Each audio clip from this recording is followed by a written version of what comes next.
E aí pessoal, tudo bom com vocês? Hoje é quarta-feira, um pouquinho mais tarde. A gente não conseguiu gravar um pouco antes o vídeo, mas eu tô aí de novo com o Tomás. Fala galera, tudo bem? E hoje a gente resolveu conversar com vocês sobre o quanto o neoliberalismo é superestimado, tá bem? Bom, primeiro eu gostaria de começar falando sobre a base teórica que o neoliberalismo se fundamenta, que o principal é que quando tu impõe certas políticas neoliberais ou quando tu aplica elas numa sociedade, em longo prazo tu teria uma estabilidade macroeconômica e tu teria um crescimento da riqueza, tá certo? Um crescimento acelerado. Pois bem, muito tendo em vista essa criação de riqueza, porque eles partem daquele pressuposto da teoria do gotejamento, ou seja, quanto mais aqueles que detêm as riquezas, quanto mais aqueles que têm os salários mais altos, quanto mais eles tiverem a riqueza, mais eles vão pagar para as outras classes sociais, tá certo? Porque é uma teoria de gotejamento, de derrame, vai indo respingando para as outras classes sociais. Pois bem, mas quando a gente analisa os gráficos, por exemplo, tanto dos Estados Unidos, como do México, como o caso chileno, ou como o próprio caso brasileiro, toda vez que foi levada a sério essas políticas neoliberais, a gente teve um crescimento lento, um crescimento macroeconômico lento, uma instabilidade política e um aumento exponencial da desigualdade social. Tá certo? Então, já é evidente que o neoliberalismo é superestimado, né? Mesmo que ele foi a tendência da política aí, pelo menos nos últimos 40 anos, tendência tanto na política, no direito e na economia, né? Mas hoje já tá fundamentado, já está muito bem consolidado em vários papers acadêmicos, em vários tipos de estudos, inclusive também tem o livro do Noam Chomsky, que fala muito bem sobre isso. Ele foi um intelectual que estudou muito o neoliberalismo, e tem um livro dele que é o Lucro ou as Pessoas, e é um livro que eu também recomendo muito, que trata bem desse assunto do neoliberalismo e a nova ordem global e essa estruturação das políticas públicas desde os anos 80, 90 para cá, e essa tendência da política, da economia e do direito, e como isso levou a desgraça popular, tá certo? A instabilidade gigantesca, né? Vocês devem lembrar bem do caso de 94 no México. O México, para quem não sabe, ele foi conhecido como o aluno número 1 do Consenso de Washington das políticas neoliberais, tá bem? Ele foi o filhinho número 1 de Washington, tá bem? E aí ele tinha uma democracia opressiva com seu povo, e isso durou até 94, esse castelo de cartas, né? Sustentado pela CIA, tá bem? E aí hoje o México tá bem, tá certo, tá com uma política industrial boa, tá com um crescimento macroeconômico amplo e de longo prazo? Não. Não, o México tá cheio de bilionário que não gosta de pagar imposto. Inclusive tem vários deles que são donos de terras que produzem grãos e por aí vai, que já mostra o tipo de país que eles estão construindo, né? E aí quando vocês encaram o leste asiático, como que tá o leste asiático? Comparem o leste asiático, que não seguiu políticas neoliberais, com a América tanto latina quanto central, ou mesmo os Estados Unidos, América do Norte. É só comparar. Tá bem? O Japão, por exemplo, assim que acabou a guerra, a Segunda Grande Guerra Mundial, o Japão recebeu dos seus conselheiros americanos, recebeu o conselho para seguir e adotar políticas neoliberais. Mas os japoneses não aceitaram, né? Inclusive saiu estudos que já tem mais de um volume sobre os economistas japoneses relatando isso, e que eles não aceitaram os conselhos dos americanos para as políticas neoliberais. E o que eles fizeram? Adotaram uma política industrial forte. Uma política industrial forte, com mercados financeiros bem regulados. Tá certo? E aí o que aconteceu com o Japão? Milagre econômico, desenvolvimento econômico de longo prazo, né? Redução da desigualdade. Isso é o que acontece quando tu escolhe optar por políticas econômicas desenvolvimentistas e não aquelas de quitanda neoliberal que não funciona. E só funciona por uma minoria privilegiada. Tá certo? Ou vocês acham que o CEO do Itaú não tá ganhando bem, enquanto todo mundo tá na miséria?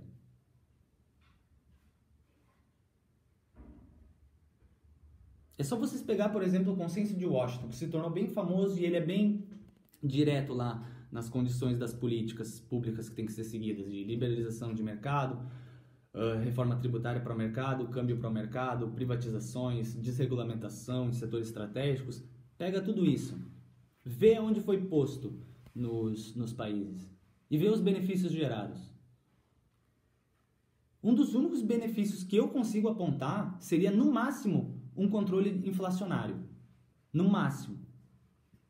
O resto é só prejuízo social. Só prejuízo social. Perfeito. Tu queria trazer alguma coisa, Tony? Cara, achei interessante aqui, eu encontrei agora, inclusive. Deixa eu só conferir a data certinho aqui.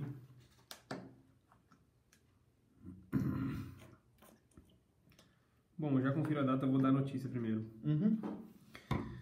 O FMI, Fundo Monetário Internacional, publicou um artigo que critica, né, as políticas neoliberais, principalmente a partir dos anos 80, né? O nome do artigo é Neoliberalismo Superestimado. Aqui na notícia diz: o artigo demonstra um debate bastante interessante em curso no próprio FMI, refletindo sobre os limites e insucesso de políticas neoliberais, tão propaladas e executadas, principalmente a partir dos anos 80, nos chamados países em desenvolvimento. Aí diz o seguinte, concluindo, né? Os autores reconhecem que as políticas implementadas com viés neoliberal resultaram em aumento da desigualdade social e sérios comprometimentos ao crescimento econômico dos países. Exato, exato. Isso é o mais evidente, isso é o mais evidente de tudo. É um crescimento macroeconômico lento e um aumento exponencial das desigualdades sociais. Então, toda vez que alguém vem te falar de política neoliberal, de privatização, de enxugamento do Estado, já tenha a certeza na sua cabeça, esse alguém tem conflito de interesse com você. Tá certo? Porque não é possível num país em que é o mais desigual do mundo, em que quase não existe um Estado, tá certo? Que foi tipificado pela Constituição Federal de 1988, a construção do Estado de bem-estar social e uma ordem econômica que respeite o combate à desigualdade social e a função social dos seus agentes, e simplesmente isso foi esquecido. Cara, essa notícia, por incrível que pareça, é de 2016, cara. Desde lá já é falado. Sim, o FMI já vem há um bom tempo expondo críticas mordazes ao neoliberalismo, sabe? Só que é engraçado que os economistas aqui ortodoxos do Brasil, eles não veem ou não querem ver, sabe? Ou não querem ver, não querem discutir política industrial, política de desenvolvimento, controle dos mercados financeiros. Alguém precisa domesticar esses caras. Pelo amor de Deus, vocês vão deixar até quando esses caras ficarem especulando com dinheiro alheio? Fala pra mim. E acham bonito ainda, né? Não, acham bonito, ainda botam um touro ridículo na frente da Ibovespa. Como pode? Como pode? Bom, eu só digo o seguinte, se essa elite semiletrada brasileira continuar pregando neoliberalismo, esse Brasil não vai acabar bem. Esse Brasil não vai acabar bem. É verdade. Isso já tá velho, isso já tá atrasado. Vocês fingem, neoliberais, que isso é política nova. Isso é política... É o estudo mais novo que existe na economia. Pura balela, isso é puro estudo lá do século XVIII, XIX. Aí vocês ficam renovando.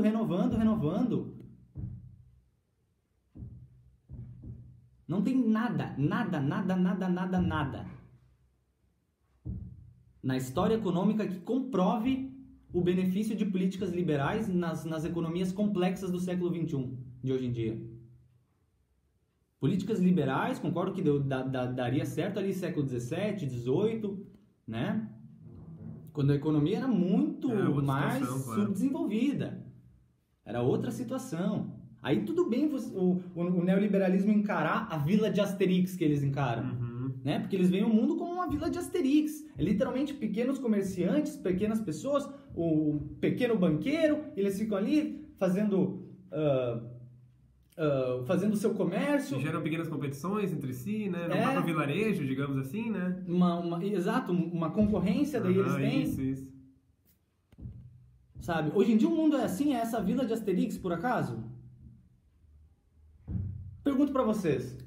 Quantas empresas fazem pneu? Quantas empresas atuam no setor de telecomunicação? Quantas mídias a gente tem? Quantas empresas trabalham no setor de gasodutos?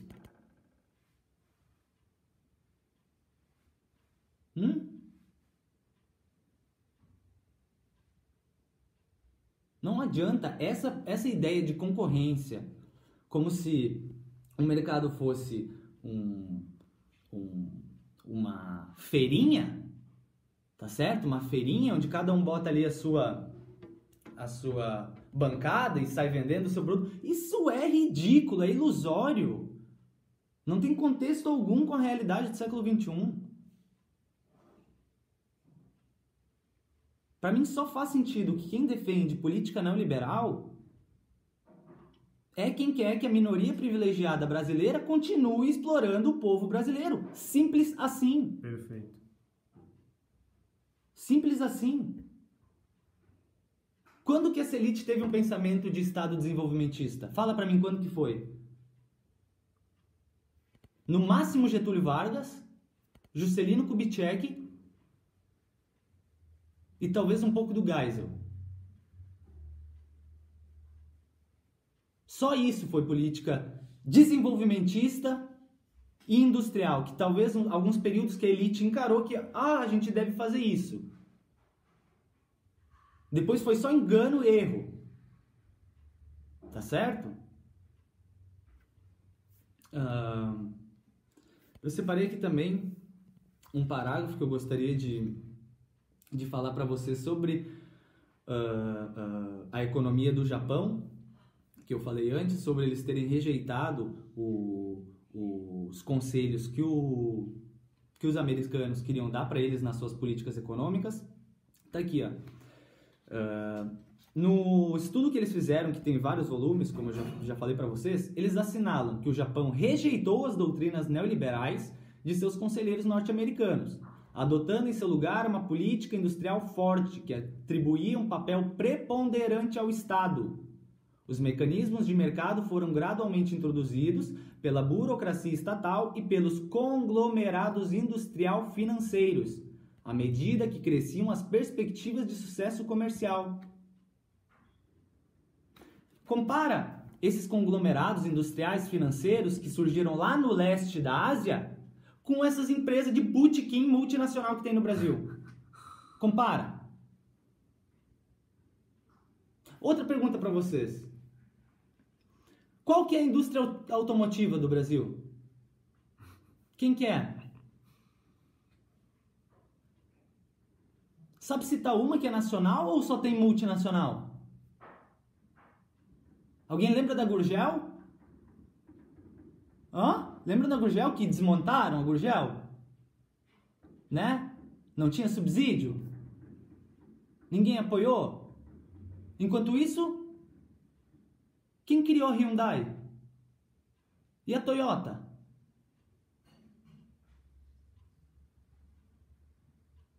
E o Brasil sempre perdendo o trem da história. Como pode? Sabe, eu fico... Olha, é só vocês... Se vocês querem entrar numa perspectiva de entender como que uma sociedade fica rica em uma perspectiva macroeconômica e não individualista, é só vocês pegar o continente americano, continente latino-americano e centro-americano. Peguem esses países, vejam aqueles que seguiram o consenso de Washington e seguiram as políticas neoliberais e comparem com o leste asiático, que não seguiu essas políticas neoliberais e seguiu políticas de desenvolvimento industrial, tá? Com um papel preponderantemente forte do Estado. Vai ver qual se desenvolveu mais. Vai ver qual tem um índice menor de corrupção, um índice menor de desigualdade social. Qual que tem uma seguridade social melhor? Um poder de compra melhor para os seus cidadãos? Que isso reflete dignidade, né? Poder usufruir daquilo que o teu povo produz. Então eu acho muito engraçado a gente estar no século XXI e fica discutindo ainda esse tipo de política neoliberal, que é superestimada assim, Só fica em alta porque tem gente que tem muito interesse, que tem muito dinheiro, que fica botando dinheiro nessas ideias. Com certeza.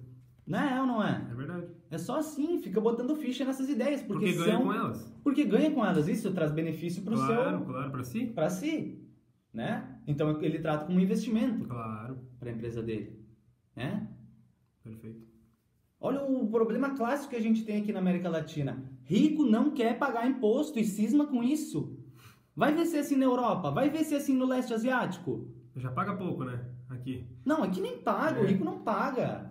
Saca? Não, eu digo, já deveria pagar pouco, né? Ainda Como não paga. assim? Em termos de... Tipo, se comparar com o pobre, né? Uhum. Em termos da sua renda do rico, ele já seria pouco descontado dele. Sim, entende? sim. Nesse sentido. E aí não paga. Sabe? Aí aqui é um imposto exagerado sobre consumo, não tributa patrimônio, não tributa transação financeira, não tributa dividendos, não tributa a maioria dos lucros financeiros. Herança.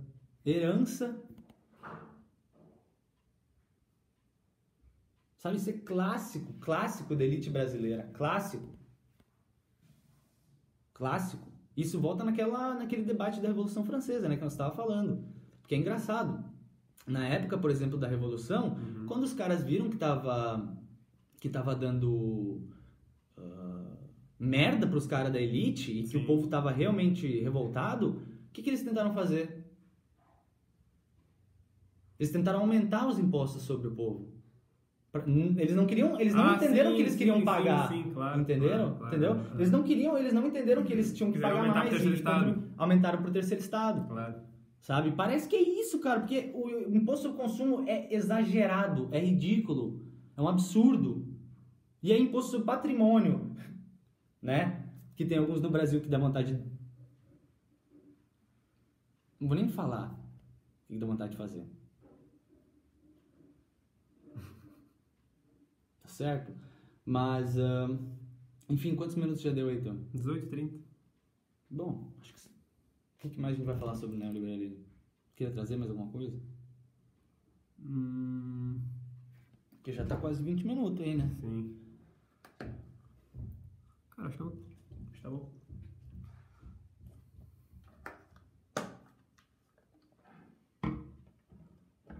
Eu queria voltar... Tu já relacionou com a desigualdade social?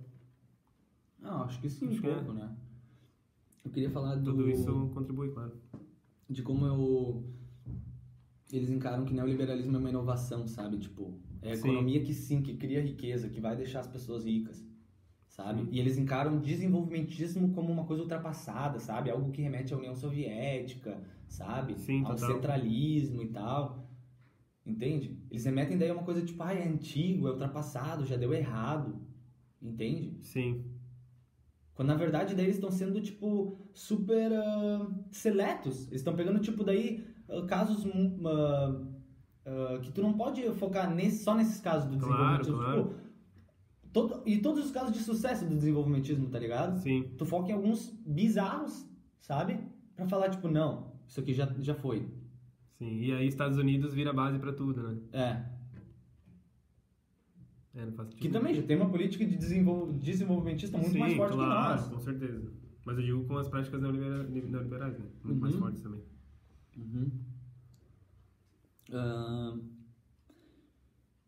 Bom, então eu acho que é isso, pessoal. Quem continuar aí defendendo essas ideias neoliberais é quem continua aceitando que vive num país extremamente desigual, é alguém que não se indigna de ver isso.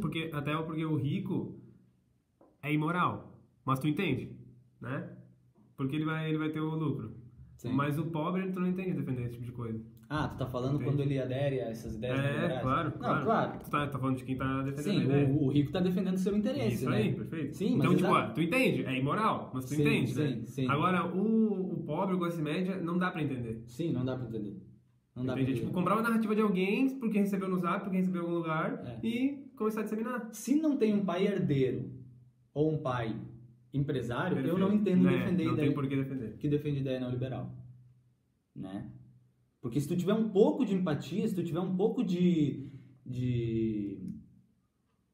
noção social e de conseguir refletir que tu vive num país extremamente atrasado e esse atraso decorre justamente por conta de uma elite exploratória, tá certo? Por um passado escravocrata, um passado colonial. Perfeito. Isso não dá pra deixar, não, isso é outra coisa, isso é passado. Não, tu vem desse país, claro. Tá certo? Parece que esquecem, né? Isso sempre foi assim na nossa história, tá certo? A gente vai continuar aceitando que o nosso país é um dos mais iguais do mundo? A resposta é não, claro que não. Claro que não, é só não defender neoliberal. Esquece isso, esquece esse conto do vigário. Tá certo? É isso.